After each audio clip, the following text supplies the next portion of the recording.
Hello ചേട്ടാ. ഇന്നലെ ഞങ്ങളൊന്ന് ചാറ്റ് ചെയ്തിരുന്നു. പക്ഷേ ഇപ്പോൾ ചെക്ക് ചെയ്യുമ്പോഴാണ് ഞങ്ങൾ അറിയുന്നത് വൈഫ് പ്രഗ്നൻ്റ് ആയിരുന്നു. പ്രഗ്നൻ്റ് ലേഡീസ് ടാറ്റ് ചെയ്തുകൂടാ എന്ന് പറഞ്ഞു കേട്ടു. ഇനി പ്രശ്നം വരും ചേട്ടാ.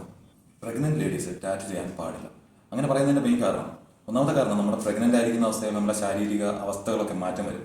അതുവരെ ഉള്ള ഒരു രീതികളായിരിക്കില്ല നമ്മുടെ ശരീരം പിന്നീട് തുടരുന്നത്. അതുകൊണ്ട് തന്നെ ചെറിയ പെയിനുകളോ അങ്ങനെ എന്തെങ്കിലും കാരണങ്ങൾ കൊണ്ട് പാനിക് അറ്റാക്കുകളൊക്കെ പെട്ടെന്ന് ഉണ്ടാവാൻ ചാൻസ് ഉണ്ട്. അപ്പോൾ അത്തരം സാഹചര്യങ്ങൾ നിങ്ങളെ പ്രഗ്നൻസിയെ അഫക്റ്റ് ചെയ്യാൻ ചാൻസ് ഉണ്ട്.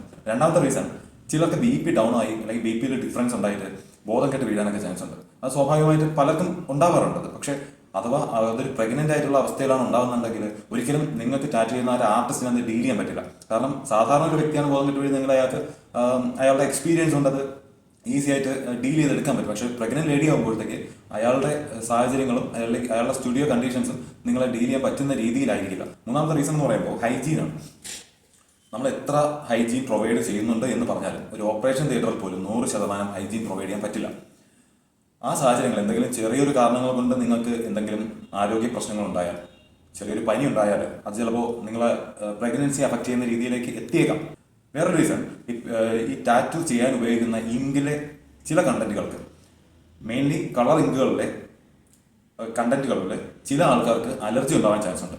ഇത്തരം അലർജി മൂലം പനിയോ ഇൻഫെക്ഷൻസോ അങ്ങനെ എന്തെങ്കിലുമൊക്കെ ഉണ്ടാവാൻ ചാൻസ് ഉണ്ട്. അപ്പോൾ അത്തരം സാഹചര്യങ്ങളിൽ ചിലപ്പോൾ നിങ്ങളെ പ്രഗ്നൻസിയെ തന്നെ ബാധിക്കുന്ന രീതിയിലേക്ക് അത് മാറിയേക്കാം.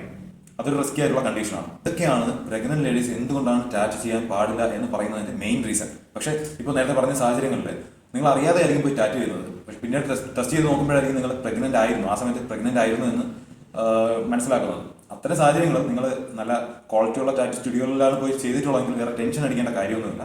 പിന്നീട് അങ്ങോട്ട് പ്രഗ്നൻസി കഴിയുന്നവരെ നിങ്ങൾ ടാറ്റു ചെയ്യാതെ ഇരിക്കുക എന്നതാണ് നിങ്ങൾ ഇനി ചെയ്യേണ്ടത്.